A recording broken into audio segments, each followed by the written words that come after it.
जिंदगी के मुख्तलिफ शोबों से ताल्लुक रखने वालों ने इस साल हज को सस्ता करने पर हज कमेटी ऑफ इंडिया के कदम का खैर मकदम किया है।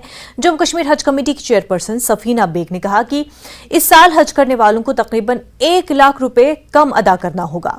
इस साल जम्मू कश्मीर से 10,000 से ज्यादा आजमीन हज का मुक़द्दस सफ़र करेंगे।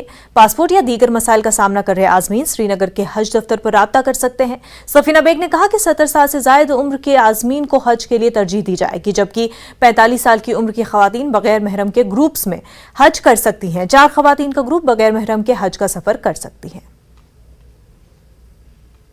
सबसे बड़ी तब्दीली तो ये है कि जो VIP कोटा है वो तो ख़त्म हो गया, ये सबसे बड़ी तब्दीली है। दूसरी तब्दीली है ये कि आम लोग जो हैं उनको मुश्किल होता था श्रीनगर आना, मतलब कुपवाड़ा हो गया, अनंतनाग हो गया, इवन जम्मू।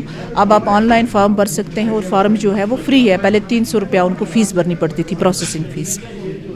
उससे मज़ीद ये है कि जो बड़ी चेंज मैंने देखी वो ये है कि जैसे फॉर एग्ज़ाम्पल किसी ने हज कमेटी ऑफ इंडिया से हज किया हो, लेकिन सपोज़ उसके स्पाउस ने ना किया हो, लेडीज़ की बात करनी हो, तो वो इन दैट केस जो है वो जा सकते हैं, उनके साथ महरम जा सकते हैं उनके साथ। आपके थ्रू मैं अपील करती हूँ कि 10 तारीख जो है वो लास्ट डेट है, तो अभी से ऑनलाइन जो जाना चाहते हैं इस मुक़द्दस सफ़र के लिए वो अपने फार्म भरें।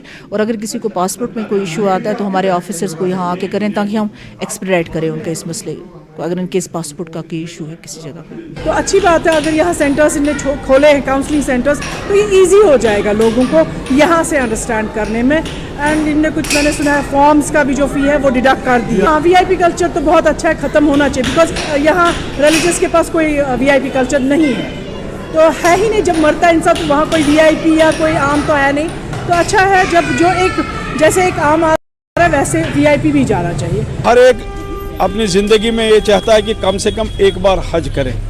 तो इस समय आज के जो दौर में जो गवर्नमेंट ने ये इसमें रिलैक्सेशन दी है, तो ये बहुत वेलकम स्टेप है।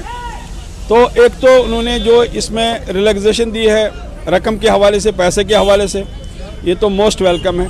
उसके बाद जो और फैसिलिटीज़ हैं जो हम देखते हैं वहाँ सऊदी अरब में, जो अदर कंट्रीज़ के लोगों को होती है, तो उनकी तरफ भी गवर्नमेंट को ध्यान देना चाहिए कि हिंदुस्तान एक बड़ा मुल्क है, एक विशाल देश है, यहाँ से भी लाखों की तादाद में ज़ायरीन जाते हैं। गुड मॉर्निंग कश्मीर में फ़िलहाल इतना ही। आप बने रहे न्यूज़ 18 जम्मू कश्मीर लद्दाख हिमाचल के साथ। आदाब।